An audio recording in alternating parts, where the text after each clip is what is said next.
Okay, अगर मैं आपसे पूछता हूँ कि आप एक पेपर, एक कागज का टुकड़ा लो, तो आप उसे कितनी बार फोल्ड कर सकते हो? और ये कागज एक नॉर्मल पतला कागज है जो कि एक नॉर्मल बुक के पेज में होता है। अब आप में से कई लोग बोलेंगे कि सर मैं इसे 4 बार फोल्ड कर सकता हूँ, कई लोग बोलेंगे मैं इसे 5 बार फोल्ड कर सकता हूँ, और जो लोग हम में से जिम वगैरह जाते हैं वो शायद बोलेंगे कि मैं इसे 8 बार फोल्ड कर सकता हूँ। लेकिन अगर इस पेपर को कोई 45 बार फोल्ड कर दे तो क्या होगा? आप में से कई लोग हंसेंगे और बोलेंगे कि कोई भी एक पेपर को 45 टाइम्स फोल्ड नहीं कर सकता। 4 या 5 फोल्ड्स के बाद ये बहुत डिफिकल्ट हो जाता है। लेकिन सवाल ये नहीं है। आप मान लीजिए कि एक पेपर बड़ा है न्यूज़पेपर जितना, या उससे भी बड़ा पेपर है, तो जब हम इस पेपर को फोल्ड करेंगे तो ये पेपर कितना थिक हो जाएगा? क्या ये आपके मोबाइल की विड्थ जितना थिक हो जाएगा, या ये आपकी हाइट जितना थिक हो जाएगा, या आपके घर की बिल्डिंग की हाइट जितना थिक हो जाएगा, या फिर कोई बात नहीं, आप इस वीडियो को पॉज कर सकते हैं और आप गेस कर सकते हैं कि इसकी थिकनेस कितनी हो जाएगी। आई होप आपने गेस कर लिया होगा। अगर मैं आपको बोलूं कि ये दुनिया की सबसे बड़ी बिल्डिंग बुर्ज खलीफा से भी बहुत ज्यादा थिक हो जाएगा, तो आप क्या सोचोगे? आप बोलोगे ऐसा तो हो ही नहीं सकता। लेकिन अगर रियलिटी बताऊं तो अगर आप एक पेपर को 45 टाइम्स फोल्ड कर देते हो तो आप अर्थ से लेके मून तक के डिस्टेंस को कवर कर लोगे, यानी ये पेपर इतना ज्यादा थिक हो जाएगा। और अगर आप इसे एक और बार फोल्ड करते हो, यानी 46th टाइम फोल्ड करते हो, तो ये पेपर इतना थिक हो जाएगा कि आप अर्थ से मून और मून से वापस अर्थ भी पहुंच सकते हो। आई नो ये बहुत डिफिकल्ट हो रहा होगा इमेजिन करने के लिए। और इससे पहले कि मैं कंपाउंडिंग के कॉन्सेप्ट को और डिटेल में एक्सप्लेन करूं, इस एग्जाम्पल को हम थोड़ी सी सिंपल भाषा में कैलकुलेशंस करके देखते हैं कि जो मैंने बोला है वो ठीक भी है या नहीं।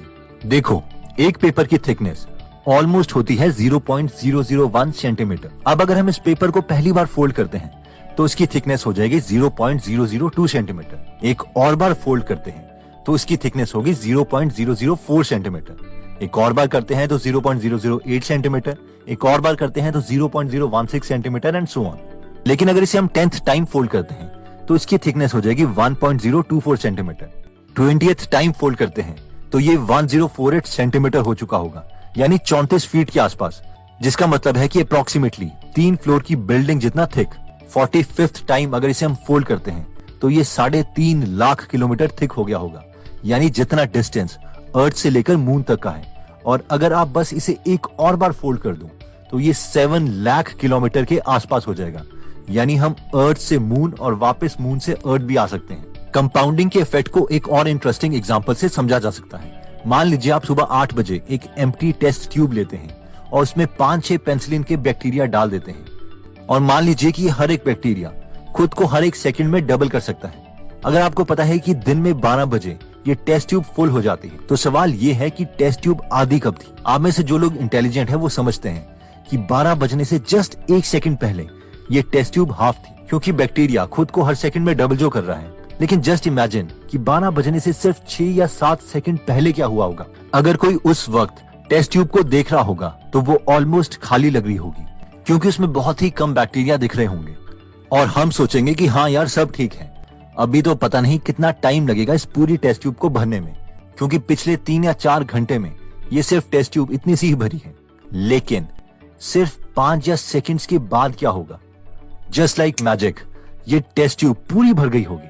और ये पार है एक्सपोनेंशियल ग्रोथ की, कंपाउंडिंग की। नेक्स्ट हम बात करते हैं मैक्सिमम लोगों का most interesting topic, compounding of money. मान लीजिए एक साल में 2 बच्चे पैदा हुए, एक थे आप और एक आपका बेस्ट फ्रेंड। आपके फ्रेंड के और आपके पेरेंट्स दोनों लॉन्ग विजन रखते हैं और पैसे की इंपॉर्टेंस को समझते हैं। इसलिए आपके पैदा होने पर आपके रिश्तेदारों ने जितने भी आपके लिए गिफ्ट दिए थे या पैसे दिए थे, उन सब पैसों को इकट्ठा करके आपके पेरेंट्स ने उन्हें बेचकर आपके लिए 1 लाख रुपए जमा कर दिए थे एफडी में, 15% सिंपल इंटरेस्ट रेट पे। वहां पर आपके फ्रेंड के पेरेंट्स ने भी अपने बच्चे के पैदा होते ही 1 लाख रुपए निफ्टी इंडेक्स फंड्स में डाल दिए, जहां पर उन्हें भी ऑन एन एवरेज 15% का रेट ऑफ रिटर्न ही मिल रहा था। लेकिन ये कंपाउंडेड होना था। दोनों पेरेंट्स का गोल ये था कि बच्चों को तो पेंशन नहीं मिलेगी, क्योंकि गवर्नमेंट स्कीम्स ही ऐसी ला रही है, इसीलिए ये पैसे आप लोगों के रिटायरमेंट में काम आएंगे। यस, वो इतने लॉन्ग विजनिस्ट थे कि उन्होंने अपनी रिटायरमेंट नहीं बल्कि आपकी रिटायरमेंट का भी सोच लिया जब आप पैदा हुए थे। अब आप और आपका फ्रेंड बड़े होते हैं, अच्छी एजुकेशन लेते हैं, जॉब लेते हैं, और वो दिन आ जाता है जब आपकी रिटायरमेंट होती है। आप दोनों अब 58 ईयर्स के हो चुके हो। आप दोनों के पेरेंट्स भी आपके साथ हैं, थोड़े बुजुर्ग हो गए हैं, लेकिन अभी भी आपको वो उतना ही प्यार करते हैं जितना कि बचपन में करते थे। वो आप दोनों को बताते हैं कि आप लोगों के लिए उन्होंने बचपन से ही पैसे जोड़े थे जो आप आज विड्रॉ कर सकते हैं। आप बैंक में देखते हैं और आपको पता चलता है कि 15% सिंपल इंटरेस्ट के हिसाब से वो पैसे 9.7 टाइम्स हो गए हैं, यानी 9,70,000 रुपए। ऑब्वियसली आप खुश होते हैं कि पैदा होते ही बचपन में जो आपको गिफ्ट मिले थे उनसे तो आपने वैसे ही नहीं खेल पाना था। इससे बेटर तो यह है कि ये 10 लाख रुपए आपके काम तो आएंगे। इसके बाद आपका फ्रेंड अपना अमाउंट देखता है जो कि 15% से हर साल कंपाउंड हो रहा था और उसके 1 लाख रुपए 33 करोड़ 14,93,088 रुपीज हो चुके हैं। अब ज्यादा इमोशनल होने की जरूरत नहीं है क्योंकि ये एग्जाम्पल मैंने इसलिए लिया था ताकि टाइमलाइन ज्यादा करके कंपाउंडिंग की पार को दिखाया जा सके। कहां 10 लाख और कहां 33 करोड़ रुपीज। इन्वेस्टमेंट अमाउंट भी सेम, इन्वेस्टमेंट टाइम भी सेम, इवन की इन्वेस्टमेंट परसेंटेज भी सेम। दोस्तों, अगर आप लॉन्ग विजन रखते हैं और इन्वेस्टमेंट में इंटरेस्टेड हैं तो आप डिस्क्रिप्शन पे दिए लिंक से या फर्स्ट कमेंट के लिंक से अपस्टॉक की ऐप डाउनलोड कर सकते हैं। उस लिंक से आप अपना फ्री डीमैट अकाउंट बना सकते हैं और शुरू में बहुत ही कम पैसे इन्वेस्ट करके इन्वेस्टमेंट स्ट्रैटेजीज ट्राई कर सकते हैं। मेरी रेकमेंडेशन ये रहेगी कि शुरू में हम सिर्फ निफ्टी 50 से ही ट्राई करें। नेक्स्ट पॉइंट कहता है compounding in health. Just imagine 3 दोस्त हैं, राम, श्याम और राहुल। तीनों आइडेंटिकल, वेट भी आइडेंटिकल, ईटिंग हैबिट्स भी आइडेंटिकल, इवन एक्सरसाइज हैबिट्स भी आइडेंटिकल। इन तीनों का वेट्स भी एग्जैक्टली सेम है, 75 kg। इन तीनों को हर शाम खाना खाने के बाद एक आदत है, ये सब एक चॉकलेट जरूर खाते हैं। अब इनकी ईटिंग हैबिट्स में सिर्फ एक चेंज आता है। राहुल शाम को एक्स्ट्रा चॉकलेट खाना शुरू कर देता है, राम रात को चॉकलेट खाना बंद कर देता है और श्याम अपने में कोई चेंज नहीं लाता। अब 3 सालों के बाद राहुल, जो कि एक एक्स्ट्रा चॉकलेट हर रोज खा रहा था, उसका वेट 93 kg हो जाता है, जबकि श्याम का सेम वेट ही रहेगा और राम का वेट 75 kg से 57 kg के आसपास हो जाता है। ऑब्वियसली हर रोज इस एक एक्स्ट्रा चॉकलेट से राहुल ने 17.7 kg का वेट गेन कर लिया, जो कि फाइनली लीड कर सकता है हाई कोलेस्ट्रॉल लेवल, फ्रस्ट्रेशन और बाकी बीमारियों को। पॉइंट ये है कि एक छोटा सा चेंज लंबे समय में एक कंपाउंड इफेक्ट क्रिएट कर सकता है। नेक्स्ट पॉइंट आता है compounding in knowledge.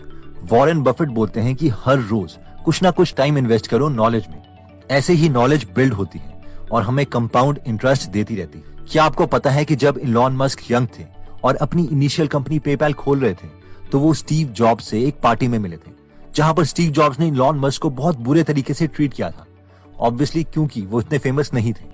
I did try to talk to him once at a party and he was super rude to me.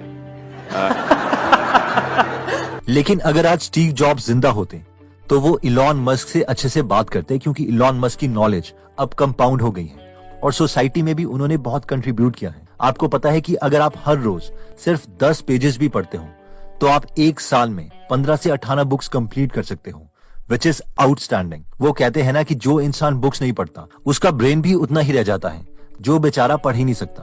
तो point is spend at least 15 to 20 minutes a day for your knowledge, because investment in knowledge pays the highest interest। तो एक बार अगर हम सारे points को एक साथ देखें तो शुरू में हमने सबसे पहले देखा था कि एक पेपर को अगर हम 45 टाइम्स फोल्ड कर देते हैं तो उसकी थिकनेस इतनी हो जाएगी कि वो अर्थ से मून तक का डिस्टेंस कवर कर सकती है। एक और बार यानी 46 टाइम अगर हम इसी पेपर को फोल्ड करते हैं तो ये मून से वापस हमें अर्थ तक भी पहुंचा देगी। फिर हमने पेनिसिलिन बैक्टीरिया की बात की थी। अगर उनकी ग्रोथ भी कंपाउंड हो रही है तो कैसे 5 सेकंड्स में बैक्टीरिया ऑलमोस्ट खाली टेस्ट ट्यूब से पूरी टेस्ट ट्यूब में भर सकता है, जिससे हमें कोरोना वायरस की ऑब्वियसली याद आ जाती है। इसके बाद हमने देखा था कि कैसे 58 इयर्स में 15% सिंपल इंटरेस्ट 1 लाख को 10 लाख के करीब पहुंचा देता है, लेकिन वहीं पर कंपाउंड इंटरेस्ट 1 लाख को 33 करोड़ के आसपास बना देता है। उसके बाद हमने कंपाउंड इफेक्ट हेल्थ में देखा था कि कैसे 125 कैलोरी की एक चॉकलेट खाने से 3 साल में कैसे किसी का वेट 17 kg तक बढ़ सकता है, जिससे ऑब्वियसली आगे क्यूमुलेटिव इफेक्ट हो जाता है। और फाइनली हमने देखा था कि हर रोज सिर्फ 15 से 20 मिनट अगर हम अपनी नॉलेज को स्पेंड करते हैं तो हम साल की 10 से 15 बुक्स कंप्लीट कर सकते हैं। अगर हम पढ़ना नहीं चाहते तो हम कम से कम ऑडियो सुन सकते हैं जब हम कोई अनप्रोडक्टिव काम कर रहे हो, जैसे कि ब्रश करना या ट्रैवलिंग करना एक्सेट्रा। दोस्तों, अगर आप कंपाउंडिंग के प्रिंसिपल को अपनी लाइफ में इंप्लीमेंट करना चाहते हैं तो जस्ट स्पेंड 15 to 20 मिनट्स जब भी आप फ्री हो, वॉकिंग कर रहे हो, जिम कर रहे हो या कोई भी वॉशरूम में क्यों ना हो, listen to one great idea जो आपको सक्सेस की तरफ ले जाएगा। शुरू के 20-30 दिन तो लगेगा कि कुछ नहीं हो रहा, लेकिन फिर एक्सपोनेंशियल ग्रोथ स्टार्ट होगी। तो अगर आप अपनी नॉलेज में टाइम इन्वेस्ट करना चाहते हैं तो आप गीगल ऐप डाउनलोड कर सकते हैं, जहां पर हिंदी में फ्री में 130 से ज्यादा बुक समरीज अवेलेबल हैं, जिन्हें आप पढ़ भी सकते हैं और सुन भी सकते हैं। अगर आप अपनी नॉलेज में कंपाउंडिंग चाहते हैं तो इस एप्लीकेशन का